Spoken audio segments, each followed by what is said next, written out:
की बातें करना, फिर भी जो लाइव सुन रहे हैं उनकी जानकारी के लिए मैं कहती हूँ। वर्षों पहले यहाँ एक सिद्ध महापुरुष तपस्या करते थे और उनका नियम था समय मिलने पर, अवसर मिलने पर वो हरिद्वार जाके गंगा स्नान करके आते थे।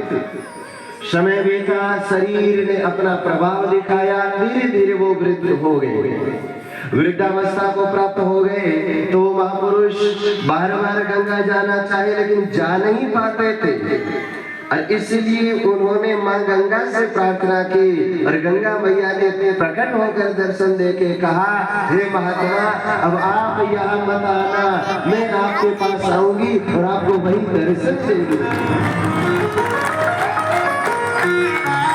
ये भगीरथ जब गंगा को धरती पर लाए तो गंगा ने पूछा कि मुझे काम क्या करना है। भगीरथ ने कहा, मेरे 60,000 वंशजों का उद्धार करना और फिर जो भी आप में आके गोता लगाए उनको पाप मुक्त कर देना। गंगा ने कहा, भैया इतने लोगों का पाप धोते धोते मैं खुद पापी नहीं बन जाऊंगी, मेरे में इतना पाप बढ़ जाएगा।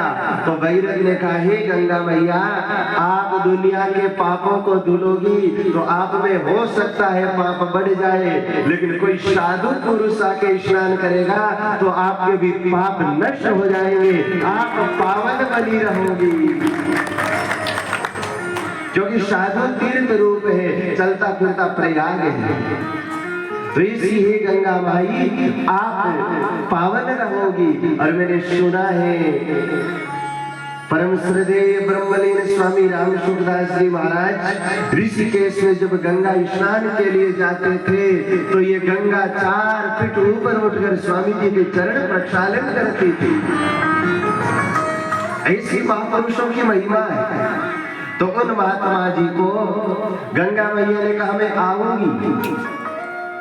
हे माई, आप आओगी लेकिन मुझे खबर कैसे लगेगी? तो कहा कि जब मैं आऊंगी तो कुंडी और गोटा जब तैरता आए तो समझ जाना कि गंगा आई है। और उस समय की बात, जब गंगा और यमुना की दोनों धाराएं यहाँ आई, कुंडी और गोटा को देखा, वो महात्मा समझ गए साक्षात गंगा मैया पधारी है। और तब से ये पावन गांव गंगा और उसमें भी गंगा माई। तो गंगा माई का ये पावन तट, गंगे तव दर्शनात् मुक्ति, केवल दर्शन मात्र से कोई गंगा के दर्शन करे, वो उदंग धारा, वो अविच्छिन्न धारा, वो अविरत धारा, वो धवल धारा, वो शुद्ध धारा, वो पावन धारा के कोई दर्शन करता है तो जन्म जन्मांतर के पाप जलकर भस्म हो जाते हैं, उस गंगा के एक प्रवाह में बह जाते हैं।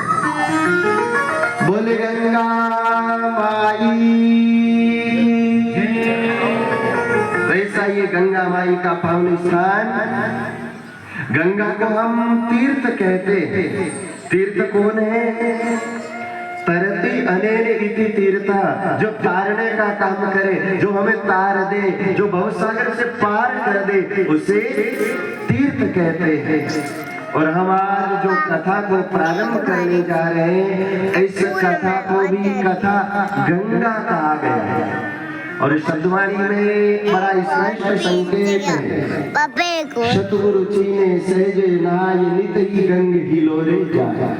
ये भगवान की दिव्य कथा गंगा है, नित ही ये हिलोरे ले रही है। कथा न कभी पूरी होती, न कभी बंद होती, न कभी इसका अंत आता है। हरि की कथा तो अनंत है, इसलिए ये कथा निरंतर सद्गुरुदेव की कृपा से हिलोरे ले रही है।